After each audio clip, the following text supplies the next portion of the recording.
If you look at a radio wave, you can't see the radio wave, but it's permeating through everything material. And on that radio wave is a signal, is information. And the radio dial or the antenna, you acts as a transducer, or a TV antenna acts as a transducer and takes that frequency and turns it into a picture. So then when you're tapping into information from the field, certain latent aspects of your brain act as a transducer, and you will take that information and your brain will turn it into imagery, and that's called a download or an upgrade. People are starting to connect to that field of information, and they're having very significant inner experiences that we've actually been able to predict now. In fact, we now know when it's going to happen. So you're always sending and receiving light and information all the time.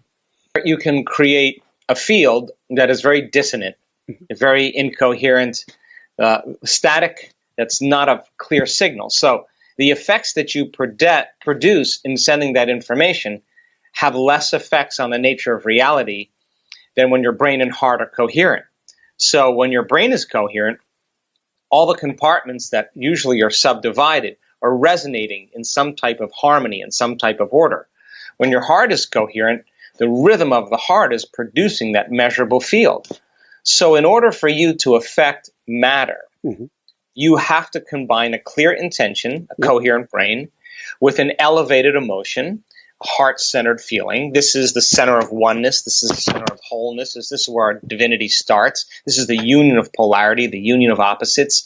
This is where it all comes together. And when you get it, and when you get that energy right here, it happens, and we've measured this. Once it's here, it's going to go all the way to the brain. It's going to act as an amplifier to amplify the brain.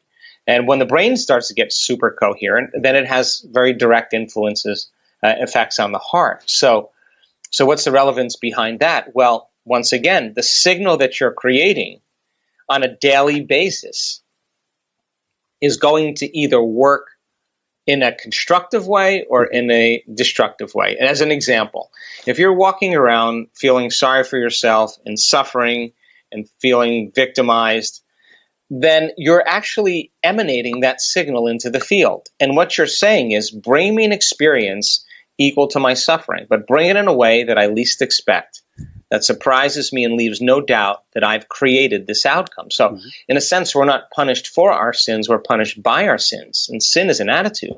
So then the opposite is also true. When you teach people how to connect to the energy of a future dream and be defined by a vision of the future instead of the memories of the past, to believe in their future more than they believe in their past, to fall in love with their future more than they fall in love with their past, and be able to combine that clear intention of that future and begin to feel the emotions of that future before it's made manifest. They're broadcasting a whole new signature into the field.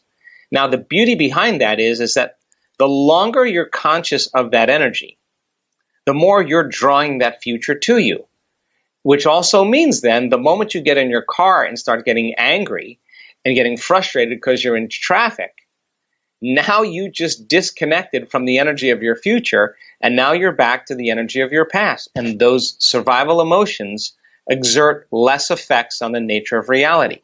So now you feel like matter trying to change matter. You're separate, and so you force it, you control it, you try harder, you wish, you pray, you hope. I mean, hope is a beggar. We do everything, compete to try to manipulate and make it happen because we have limited resources then.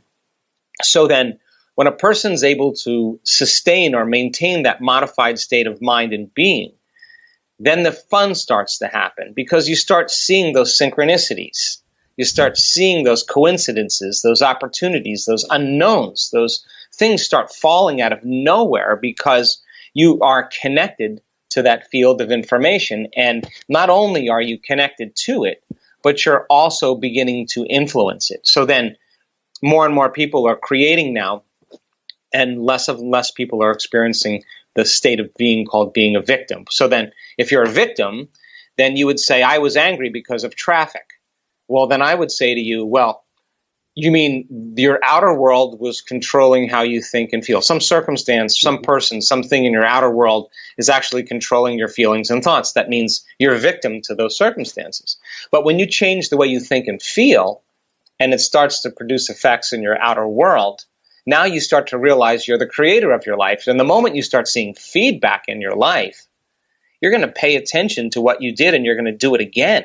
And now you're going to believe now you're more of the creator of your life and less of the victim of your life. We're living in this day and age. I mean, more and more people are waking up. I mean, more and more people are really beginning to realize that nobody is so special to be excluded from this phenomenon. And we all have the same biology. We come with all the neurological and biological machinery to do this. And we all have done it. We've all said, what would it be like to have my own show? What would it be like to be wealthy, to be healthy, to be free, to be in a new relationship, to have a family, to have a mystical experience? And the moment we ask that question, we turn on the creative center in our brain, the frontal lobe. That's the boss. That's the CEO. That's the symphony leader. And it has connections to the entire brain. And one thing it wants to do is answer the question. So what does it do? It looks out into the landscape of the brain and see what's stored in there.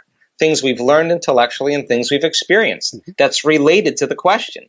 And it begins to activate those circuits. The frontal lobe calls them up. And then those circuits start to fire in tandem. And when they start to resonate and fire in tandem, we get a picture in our mind. That's called intention. We're selecting a new potential in the quantum field. Now, the passionate person who's fully engaged in looking at that future, observing that future, the thought in their mind literally becomes the experience. Now, the end product of an experience is called an emotion. And all of a sudden, the person starts to feel the emotion of the event before it's made manifest. And now, how you think and how you feel creates your state of being. So in a sense, they're changing their state of being. Now, the stronger the emotion that they feel, the more altered they are inside of them, the more they'll pay attention to the picture in their mind. And now they're creating a long-term memory. In other words, they're remembering their future. Now, you can't just do that once and then get up and expect your bank account to be filled. That's not how it works. Or you to be selected to go to the moon. That's not how it works. You have to be able to maintain that modified state of mind and body, independent of any condition in your external environment, independent of the emotions or habits or hardwired attitudes that are subconscious programs that are stored in the body, and independent of time. And if you can, you will start to see those unusual events beginning to occur in your life. So then you become the scientist in your life. And so it takes training to teach people how to get beyond their past. And we know this because we've done enough workshops to know that the hardest part of a workshop that we do is the first day or two. Because people are coming, they're emotional, they're got problems, they're got a lot of questions, they're overly analytical, they're stuck, and we just keep coaxing them past their identity, and sooner or later they start letting go. And when they do, now they're ready to create.